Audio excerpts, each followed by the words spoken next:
ये इसकी centre line भी लग चुकी है। सेंटर लाइन हमने कैसे लगाई है, या तो मेजरमेंट्स हमारे पास ऑलरेडी पहले की मौजूद थी, हमने वो निकालनी है।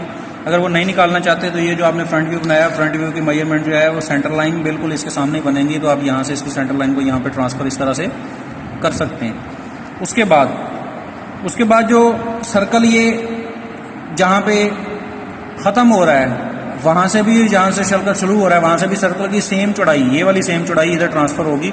आपने क्या करना है, ये इस तरह से आप एक यहाँ पे डॉटेड लाइन लगा लेंगे, उसके बाद यहाँ पे डॉटेड लाइन लगा लेंगे, तो उससे क्या होगा, ये वाला सर्कल जो है वो आपका कंप्लीट हो जाएगा, जो कि हिडन है। ठीक है। उसके बाद सेम वही चीज़ ऊपर वाली, कि ये इसकी एक सेंटर लाइन इसके बाद ऊपर वाला ये वाला जो पार्ट है, ऊपर वाला इसका जो छोटा सर्कल है जो अंदर छुपा हुआ था, जो नज़र नहीं आ रहा था, वो आप इसके हाफ करके सेंटर करके आप वो सर्कल यहाँ पे लगा देंगे। ठीक है जी। उसके बाद ये जो छोटे वाले होल हैं, उन होल का डायमीटर मैंने आपको बताया था कि कितना है, 15 mm है। तो ये आप क्या करेंगे, इसका 15 mm का डायमीटर आप यहाँ पे लगा लेंगे। कैसे लगाएंगे, इस पूरे ऑब्जेक्ट का आप हाफ करेंगे, यहाँ से सेंटर लाइन गुजारेंगे। सेंटर लाइन गुजारने के बाद 7.5 इधर डॉटेड लाइन और 7.5 इधर डॉटेड लाइन, तो कंप्लीट करके मैं आपको दिखाता हूँ। ये जी आपका साइड व्यू का ये बड़े वाला सर्कल बन गया। उसके बाद हम नीचे वाला सर्कल बनाते हैं। ये जी हमारा इसका साइड व्यू कंप्लीट हो चुका है। दोबारा से एक बार मैं बता देता हूँ, ये नीचे वाली लाइन, ये ऊपर वाली लाइन, ये छुपे हुए सर्कल बारीक वाला, ये इसकी सेंटर लाइन आ रही है ऑब्जेक्ट की, ये सेंटर लाइन इस बड़े वाले सर्कल की, बड़े वाले सर्कल का ये एज और ये एज यहाँ पे डॉटेड लाइन से शो कराया गया, ये और ये। ठीक हो गया जी। और उसके बाद ये वाले सर्कल जो हैं वो साइड व्यू पे यहाँ पे ये डॉटेड शो कराए गए हैं, और ये इस सर्कल की सेंटर लाइन गुजर रही है। ठीक हो गया जी।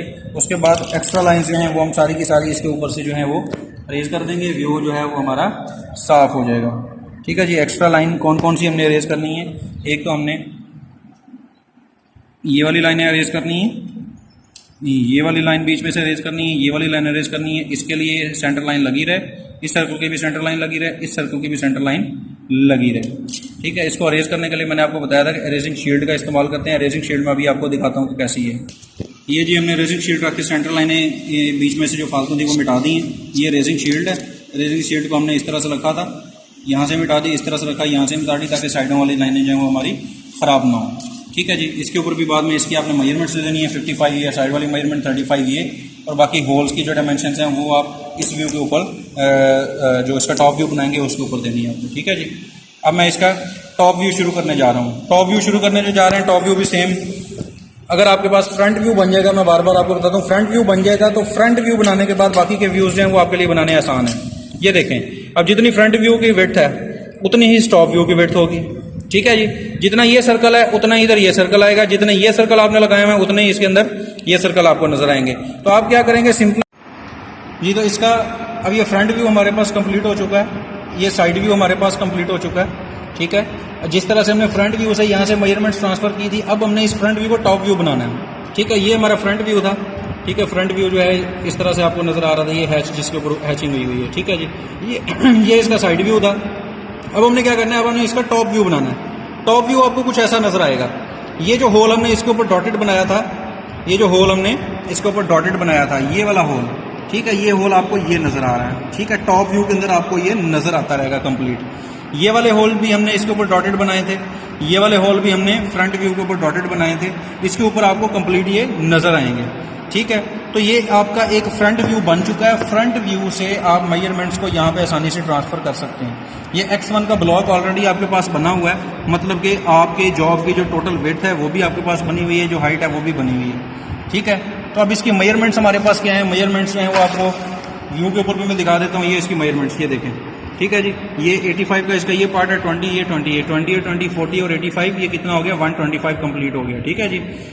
3 डायामीटर का सेंटर में इसके एक होल है, और ये 2 होल कितने हैं, ये 15 डायामीटर के हैं। ठीक है जी। अब हम क्या करेंगे, अब हम ये ऊपर वाली मेजरमेंट्स जो हैं, ये इसके सेंटर लाइन लगा हुआ है, इसी सेंटर लाइन को हम नीचे ट्रांसफर कर लेंगे। इसी तरह इस होल की सेंटर लाइन को हम नीचे ट्रांसफर कर लेंगे। सेंटर लाइनें हमारे पास आ जाएंगी। हम यहाँ पे कंपास खोल के यहाँ पे 15 डायामीटर का जो है सर्कल लगा लेंगे। ठीक हो गया जी। ये वाला जो बड़ा सर्कल आपको नजर आ रहा है, ये वाला बड़ा सर्कल, ये इस टॉप व्यू से देखने से आपको नजर नहीं आएगा, ये छुपा हुआ होगा। तो हम क्या करेंगे, इसके दोनों एजेस की यहाँ पे डॉटेड लाइनें ड्रा करेंगे इस व्यू के ऊपर।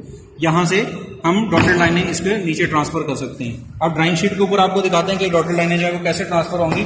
ट्राई स्केयर आपने इसके ऊपर यूज करना है। ट्राई स्क्वायर यूज करते हुए सबसे पहले तो हम इसकी साइडें कंप्लीट करते हैं। साइडें कंप्लीट करने के बाद सॉलिड बॉक्स में आपको दिखाता हूँ कि एक ऐसा नजर आएगा। ये जी इसका बॉक्स कंप्लीट हो चुका है, ठीक है। ये इसकी लेंथ और विड्थ था, ये कितना था जी 125 था, और ये कितना था हमारे पास, इसकी विड्थ जो है वो हमारे पास थी 35 की, ठीक है जी।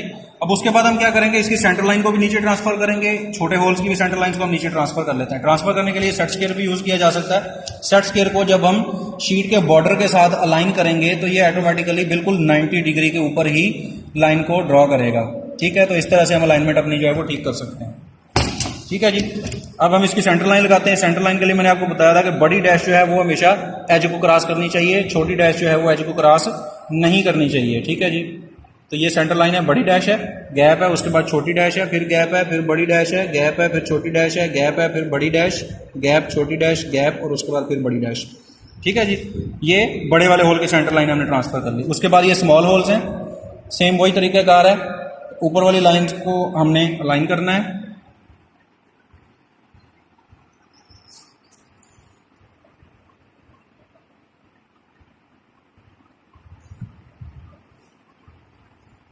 ये जो इसके छोटे होल्स की सेंटर लाइन लगा ली हमने।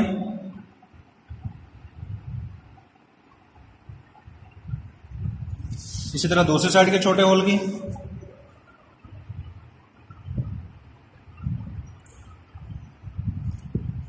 बड़ी डैश, गैप, छोटी डैश, गैप, बड़ी डैश, गैप, छोटी डैश, गैप, बड़ी डैश, गैप, छोटी डैश, और गैप, बड़ी डैश, ठीक है जी। ये सेंटर लाइनें सारी हमारी लग चुकी हैं। अब इस होल का डायमीटर यहां पे भी कितना बताया था, 15 mm, ठीक है। तो 7.5 इस साइड पे, 7.5 इस साइड पे।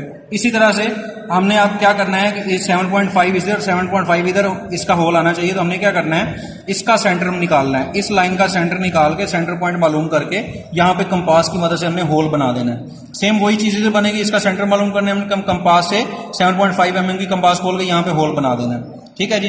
होल बनाने से पहले हम इस बड़े सर्कल की डॉटेड लाइनें जो है वो लगा लेते हैं, क्योंकि बड़ा सर्कल जो है वो इस टॉप व्यू के ऊपर नजर नहीं आ रहा। छोटे होल्स तो नजर आ रहे हैं, बड़ा सर्कल नजर नहीं आ रहा। तो इस बड़े वाला होल को जो है हम डॉटेड लाइनें लगा लेते हैं। उसकी डॉटेड लाइनें भी हम सेम इसी तरह से ट्रांसफर करेंगे। जितना चौड़ा ये होल होगा इतनी ही चौड़ी डॉटेड लाइनें बनेंगी, ठीक है। तो इसका हमने जो है वो कंपास अपनी कितनी खोली थी, इसका डायमीटर था 25, ठीक है। यहां से सेंटर से 25 इसका डायमीटर बनता है, मतलब सेंटर से हमने 12.5 की कंपास खोली थी। मतलब कि इसके 12.5 इसके इस साइड पे डॉटेड लाइन लगेगी, 12.5 इसके इस साइड पे डॉटेड लाइन लगेगी। तो हम इसके 12.5 निकालते हैं पहले, 10, 12 एंड 12.5, ठीक है जी। इसी तरह इधर 10, 12 एंड 12.5, ठीक हो गया जी। अब हम बिल्कुल वर्टिकल लाइन लगाएंगे 90 डिग्री के एंगल पे। अपने सेट स्क्वायर को इसके बॉर्डर के साथ हम अटैच करेंगे। ये लाइन हमारी सीधी होगी, डॉटेड लाइन। डॉटेड लाइन का मैंने आपको बताया था कि 2 mm की डैश, 1 mm का गैप, फिर 2 mm की डैश, 1 mm का गैप। आपने इसकी जो डॉटेड लाइन है इस तरह से आपने इसकी कंप्लीट कर लेनी है, ठीक है जी। दूसरी साइड की जो है डॉटेड लाइन वो भी आपने सेम तरीके से कंप्लीट करनी है।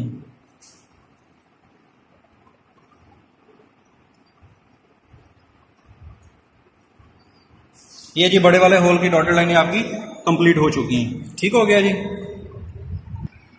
ये जी हमने इसके सेंटर पॉइंट्स बना लिए हैं, ठीक है। स्मॉल सर्कल के एक ये सेंटर पॉइंट, इस टोटल का हमने हाफ किया, सेंटर निकाल लिया, इस टोटल का हमने हाफ किया, ये सेंटर निकाल लिया, ठीक है। सेंटर लाइन पे भी हमने ये क्रॉस में एक स्मॉल डैश लगा दी है। अब हम क्या करेंगे, अब इस पॉइंट पे अपनी कंपास रखेंगे और सर्कल लगाएंगे। ये सर्कल हमारे पास कितना है, ये वाला स्मॉल सर्कल जो है इसका डायमीटर मैंने आपको बताया था कि 15 mm डायमीटर के 2 सर्कल हैं। एक सर्कल ये है, एक सर्कल ये है। तो हम 15 mm के डायमीटर के 2 सर्कल कैसे लगाएंगे, 7.5 की कंपास जो है वो हमें खोलनी पड़ेगी, ठीक है जी। ये हमारे पास कंपास है, 7.5 की कंपास खोलेंगे और उसके बाद हम इसके ऊपर सर्कल लगाएंगे।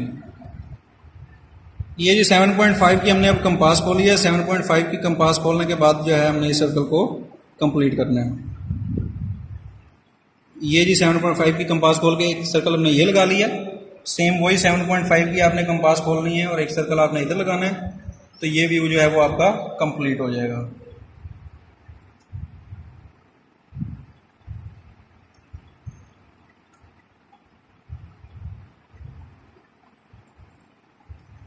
ये जी आपके 2 व्यूज जो हैं, ये देखें, ये अब इसका टॉप व्यू भी कंप्लीट हो चुका है। जैसे ये था, ये इसके स्मॉल सर्कल ये नजर आ रहे हैं, ये नजर आ रहे हैं, और एक ये वाला सर्कल जो है ये अभी हमने नहीं बनाया। ये वाला सर्कल हम कैसे बनाएंगे कि ये जो है इसका हम सेंटर लाइन लगाएंगे। सेंटर लाइन आपने इसकी लगाई हुई है, इसका सेंटर पॉइंट हम कैसे निकालेंगे, ये 2 सेंटर पॉइंट आपके पास ऑलरेडी हैं। जब इन दोनों में से आप अपने सेट स्क्वायर को क्रॉस करेंगे, दोनों में से सेट स्क्वायर को क्रॉस करेंगे तो इसका सेंटर पॉइंट आपके पास ये निकलेगा। ठीक है जी। इस सेंटर पॉइंट के ऊपर आपने क्या करना है, स्मॉल सर्कल लगाना है। स्मॉल सर्कल का डायमीटर जो है वो तकरीबन 3 mm है। तो हम इतना छोटा ही जो है वो कंपास, मतलब उसका हाफ 1.5 mm की कंपास खोलनी जो है वो मुश्किल है। ये देखें, इसको पूरा बंद करने के बाद भी अच्छा खासा तकरीबन 5 mm खुला हुआ है। ठीक है। तो उसका हल ये होता है कि ये हमारे पास जो है ये रेजिंग शील्ड है। ठीक है। इस किस्म के टेम्पलेट भी होते हैं। आप वो जो 3 mm वाला सर्कल है वो आप इसके साथ बनाएंगे। ये हमने सर्कल इसके ऊपर रखा 3 mm वाला, इसके ऊपर हम पेंसिल फेर देंगे तो ये हमारा जो है वो कंप्लीट हो जाएगा। ठीक है जी। ये हमारे व्यूज जो है वो कंप्लीट हो चुके हैं। ये इसका फ्रंट व्यू, ये इसका टॉप व्यू, ये इसका साइड व्यू। उसके बाद आपने इसके ऊपर देनी है डायमेंशनिंग। डायमेंशनिंग देने के लिए मैंने तरीकेकार आपको बताया था। एक डायमेंशन लाइन और एक्सटेंशन लाइन लगा के मैं आपको बता देता हूँ। उसके बाद डायमेंशनिंग कंप्लीट करने के बाद आपको दिखाएंगे कि वो आपको पार्ट जो है वो कैसे नजर आएगा। डायमेंशनिंग करने का तरीकेकार मैंने आपको ये बताया था कि आपने ये जो ऑब्जेक्ट लाइन है, इस ऑब्जेक्ट लाइन से 12 mm लंबी एक्सटेंशन लाइन लगानी है। ये एक एक्सटेंशन लाइन ये लगा ली, एक एक्सटेंशन लाइन आपने ये लगा ली। ठीक है। उसके बाद इन दोनों के सेंटर में यूं आपकी लगेगी डायमेंशन लाइन। डायमेंशन लाइन जो है इस ऑब्जेक्ट लाइन से, कंस्ट्रक्शन लाइन से तकरीबन 10 mm दूर करके आप लगाएंगे यूं। ठीक है जी। ये आपकी डायमेंशन लाइन बन गई। डायमेंशन लाइन के यहां पे आप एरो हेड जो है वो फ्री हैंड बनाएंगे। एरो हेड मैंने आपको बताया था उसका साइज क्या होगा, 3:1 का आप एरो हेड बनाएंगे इधर, 3:1 का एरो हेड आप बनाएंगे इधर। ठीक है जी। ये आपका कंप्लीट हो गया। एक्सटेंशन लाइनें लग गई, डायमेंशन लाइनें लग गई। ठीक है। डायमेंशन लाइन के ऊपर अब इसकी डायमेंशन कितनी थी, 125। इसके साथ आपने mm नहीं लिखना। mm क्यों नहीं लिखना, आप ऑलरेडी इसको टाइटल ब्लॉक के ऊपर बता चुके हैं कि all dimensions are in mm। ठीक है। तो आपने सिर्फ उसके मेजरमेंट लिखनी है, साथ उसकी mm जो है वो आपने नहीं लिखना। ठीक है। इस तरह से आपने एक्सटेंशन और डायमेंशन लाइनें तमाम व्यूज के ऊपर लगानी है। अब मेजरमेंट्स कंप्लीट होने के बाद मैं आपको इसको दिखाऊंगा। ये डायमेंशनिंग होने के बाद ये पार्ट आपके फाइनल हो जाएंगे इस तरह से। ये आपको जो खाली शीट नजर आ रही है, ये वाले आपके जितने भी बॉक्सेस हैं, ये वाले बॉक्सेस, ये वाली लाइनें, ये वाली, इन पार्ट्स की ड्राइंग्स को छोड़ के बाकी की तमाम लाइंस जो हैं वो आपने अरेज कर देनी है। अरेजर अच्छी किस्म की यूज करें ताकि वो शीट को खराब ना करे। ठीक है जी। इस तरह से आप इसको अरेज कर देंगे, शीट आपकी बिल्कुल साफ हो जाएगी। फालतू लाइनें सारी की सारी आप मिटा देंगे और ड्राइंग शीट आपकी कंप्लीट हो जाएगी।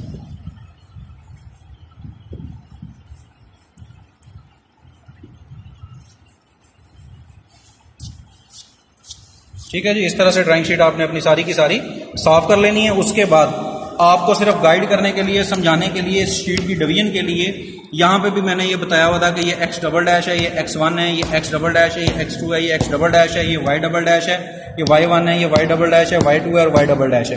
ये तमाम चीज़ें भी आपने मिटानी है। शीट कंप्लीट होने के बाद आपको ऐसी दिखनी चाहिए। उस शीट के ऊपर ना तो आपके बॉक्सेस नजर आने चाहिए, ना तो ये बॉर्डर लाइन के बाहर आपके पास कुछ लिखा हुआ होना चाहिए, ना तो टाइटल ब्लॉक के लिखने के अलावा कोई चीज़ इसके ऊपर लिखी हुई होनी चाहिए। शीट आपकी बिल्कुल साफ सुथरी और बॉर्डर लाइन के बाहर किसी किस्म की कोई भी आपने पेंसिल जो है वो यूज़ ना की हो। ठीक है जी। ये शीट आपकी कंप्लीट हो गई है। इंशाल्लाह नेक्स्ट लेक्चर में जो है हम किसी और मशीन पार्ट की जो है वो डायग्राम बनाएंगे और उसके व्यूज़ आपको डिस्कस करेंगे। लेकिन नेक्स्ट शीट के ऊपर हम उस शीट की डिवीजन नहीं करेंगे। डिवीजन क्यों नहीं करेंगे कि ये सिर्फ आपको समझाने के लिए डिवीजन की थी। फार्मूला हम यूज करेंगे, डिवीजन करेंगे, लेकिन सिर्फ हम एक स्टार्टिंग पॉइंट अपना निकाल लेंगे। स्टार्टिंग पॉइंट निकालने के बाद अपने व्यूज जो है वो हम कंप्लीट करते जाएंगे। इस तरह से बॉक्सेस जो हैं वो नहीं बनाएंगे।